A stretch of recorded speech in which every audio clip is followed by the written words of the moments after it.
அனைவருக்கும் வணக்கம். இன்னைக்கு வீடியோவில் என்ன பார்க்க போகிறோம் அப்படின்னா, இந்தியாவில் ஏராளமான ஆன்மீக தலங்கள் இருக்குங்க. இருந்தாலும் இதில் முக்கியமான ஒரு இடம் தான் துவாரகா அப்படின்னு சொல்கிறாங்க. அதாவது குஜராத் மாநிலத்தில் அரபிக்கடலில் அமைந்திருக்கக்கூடிய நகரம் இது. இது நமக்கு இப்போ தெரிந்த விஷயம். ஆனால் துவாரகா அப்படிங்கிறது பகவான் கிருஷ்ணருக்கு ஒரு மிக வலுவான தொடர்பு இருக்கக்கூடிய இடமாக நம்பப்படுது.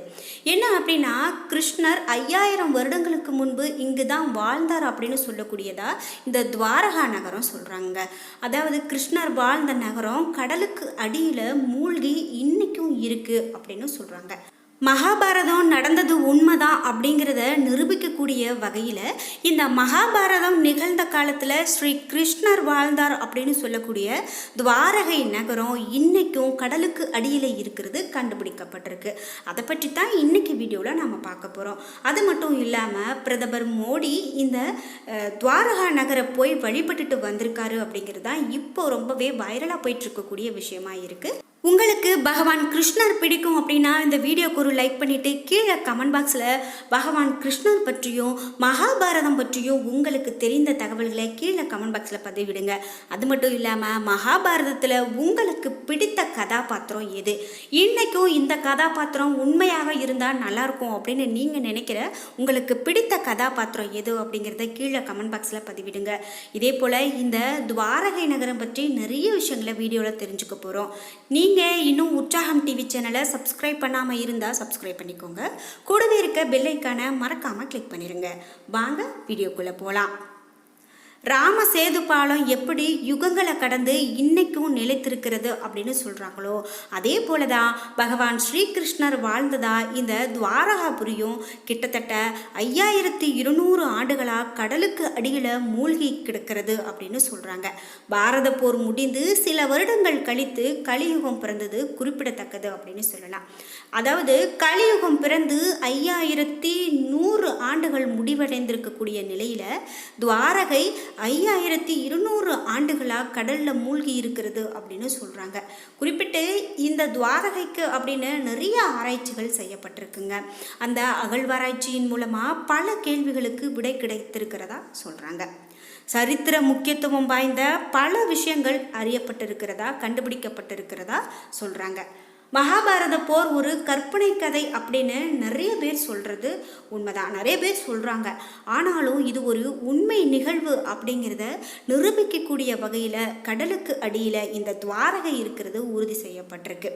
குறிப்பிட்டு கிமு 1500 ஆண்டுகள் வாக்கில் கிருஷ்ணர் துவாரகையிலும் அதன் அருகில் ஒரு குட்டி தீவு போல ஒரு பெட் துவாரகையும் வாழ்ந்ததற்கான ஆதாரம் இன்றைக்கும் ஆய்வில் கண்டுபிடிக்கப்பட்டிருக்கிறதா சொல்கிறாங்க. குறிப்பிட்டு கடற்கரையில் இருந்து சுமார் 1/2 மைல் தூரத்தில் அற்புதமான 4 நகரங்கள் சொல்லப்படுதுங்க. அந்த நகரங்களில் இருக்கக்கூடிய மாளிகைகள் ரொம்பவே பிரம்மாண்டமான முறையில் கட்டமைக்கப்பட்டிருக்கிறதா. பொதுவாக நாம் ஒரு பழங்காலத்து மாளிகையோ அங்கே இருக்கக்கூடிய சிலைகளையோ அல்லது நாம் பார்த்து கண்டுபிடிக்கிறோம் அப்படின்னா அது பெரிதாக பேசப்படுறது கிடையாது. ஆனாலும் ஒரு கடலுக்குள்ள பல 1000 வருடங்களுக்கு முன்பு இருந்த ஒரு மாளிகையும் அங்கே இருக்கக்கூடிய பொருட்களும் கண்டுபிடிக்கப்படுது, இன்றைக்கும் போய் அங்கே வழிபட்டுட்டு வராங்க அப்படின்னா அது ஒரு சாதாரணமான விஷயம் கிடையாதுங்க. அந்த மாளிகையினுடைய சுவற்றில் இடம்பெற்றிருக்கக்கூடிய கற்கள் 3600 ஆண்டுகளுக்கு மேலே பழமையானது அப்படின்னு கண்டுபிடிச்சிருக்காங்களாம்.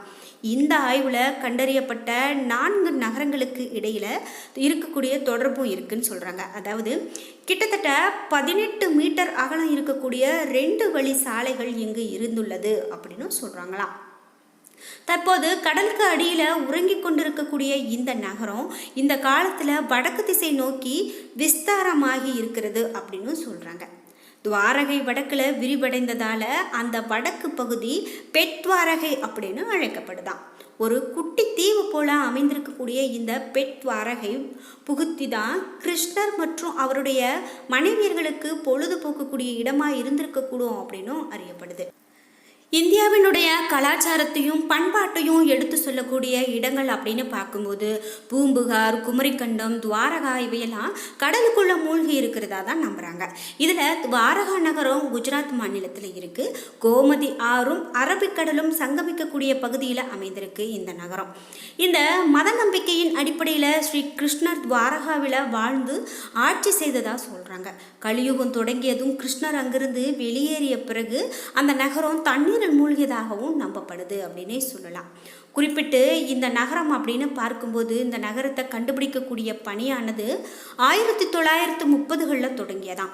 இந்திய தொல்லியல் துறை சார்பில் துவாரகாவில் நடத்தப்பட்ட அகழ்வாராய்ச்சியில் பண்டைய காலத்தில் கிருஷ்ணர் ஆட்சி செய்த துவாரகா நகரில் பயன்படுத்தப்பட்ட பொருட்கள் கண்டுபிடிக்கப்பட்டதாக சொல்கிறாங்க.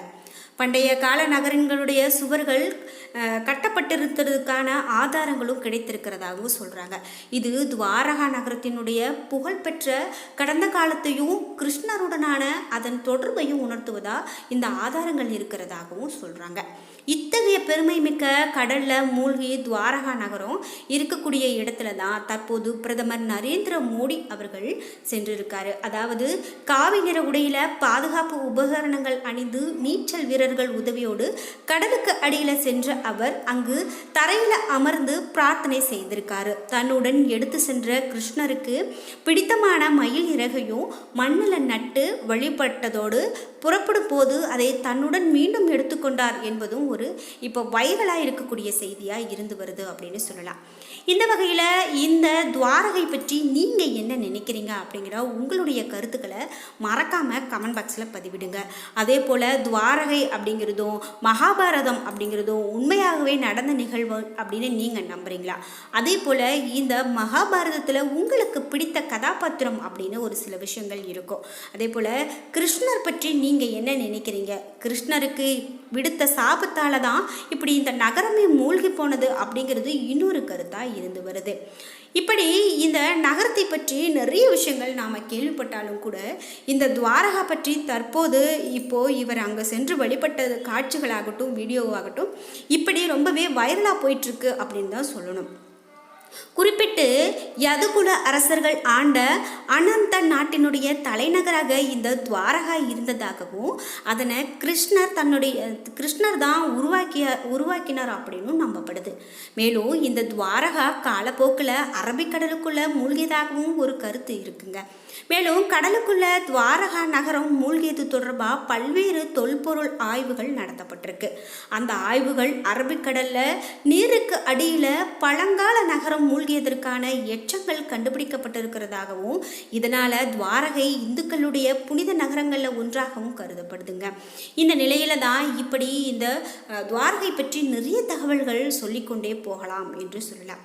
குறிப்பிட்டு புதிய புதிய தகவல்கள் இந்த துவாரகையை பற்றி நாள்தோறும் நாம் கேள்விப்பட்டுக்கிட்டே தான் இருக்கோம்.